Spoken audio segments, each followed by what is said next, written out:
Og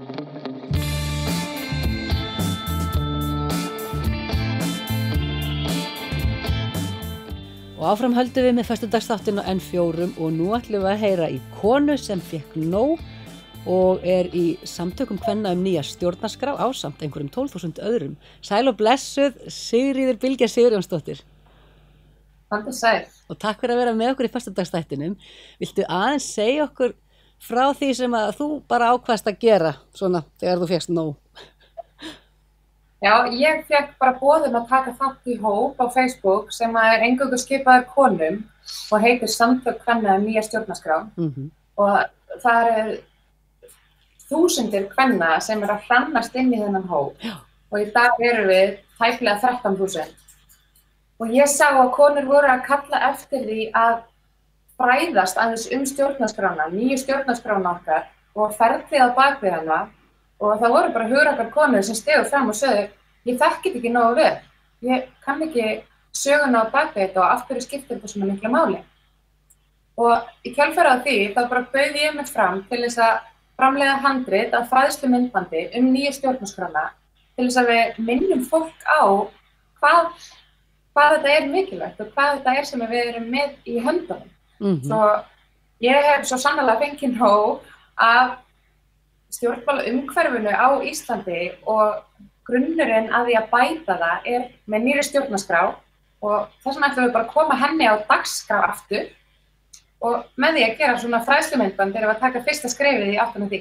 Það er náttúrulega ekkert eðlilega svekkjandi hvað munaði litlu og hvað var mikil vinna lögð í það á sínum tíma að gera þetta lýðræðislega en svo stranda þetta og er bara búið að vera dálítið lengi strand.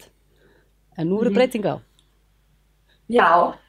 Sko, það sem að gerðist í kjölfarið á hruninu hérna 2008, það var náttúrulega samfélagslegt og efnahagslegt hrun og traust til stjórnvalda var algjörlega og almenningur þurfti út til að mótmæla og krafðist þess að það yrði gerðar umbætur til þess að traust yrði bara aftur komið á milli almennings og stjórnvalda. Og í kjölfarið á öllum þessum óróa, þá var ákveðið að fara í ferli til þess að semja nýja stjórnarskrá. Og kannski segja þér aðeins frá því og minni fólk á hvað stjórnarskráin okkar núverandi er rosalega gömul. Gerðu það? Sko, árið 1874 þá fékk Ísland afhent að gjöf frá Kristjáni IX Danakonungi nýja stjórnarskrá. Þannig að þetta var afmælisgjöf frá fyrrverandi valdboðum okkar eða við lutum þetta stjórn Dana þessum tíma.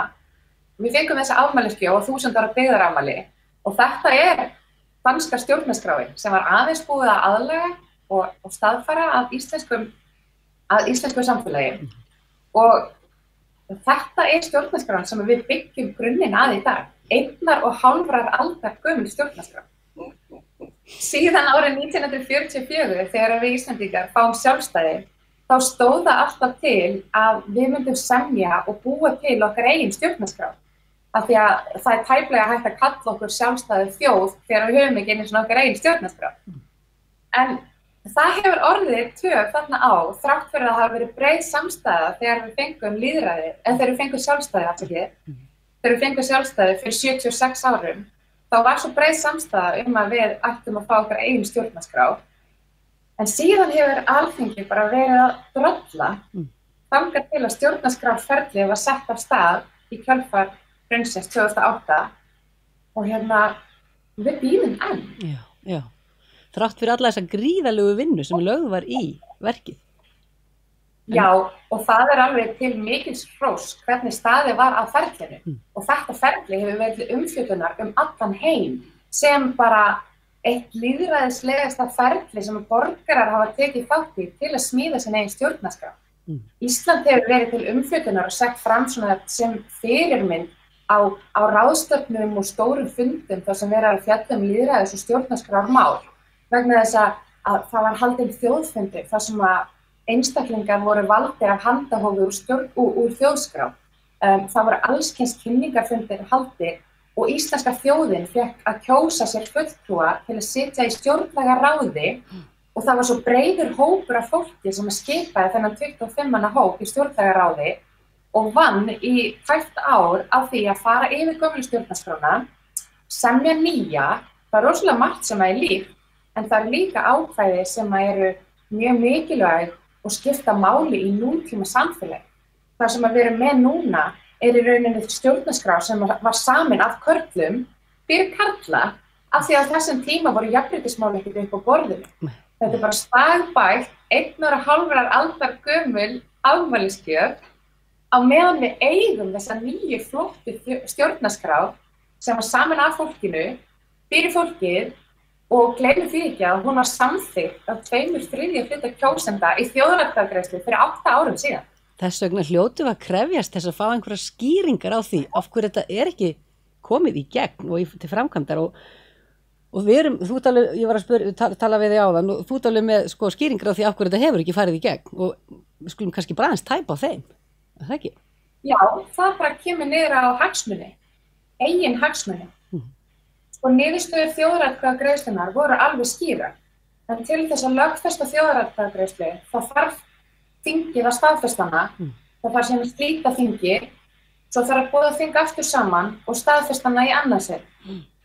Alþingi bauð ekkert annað hlutverk heldur en bara að samþykkja þjóðarviljan í kjölfar atkvæða þjóðaratkvæðagreiðslunnar 2012.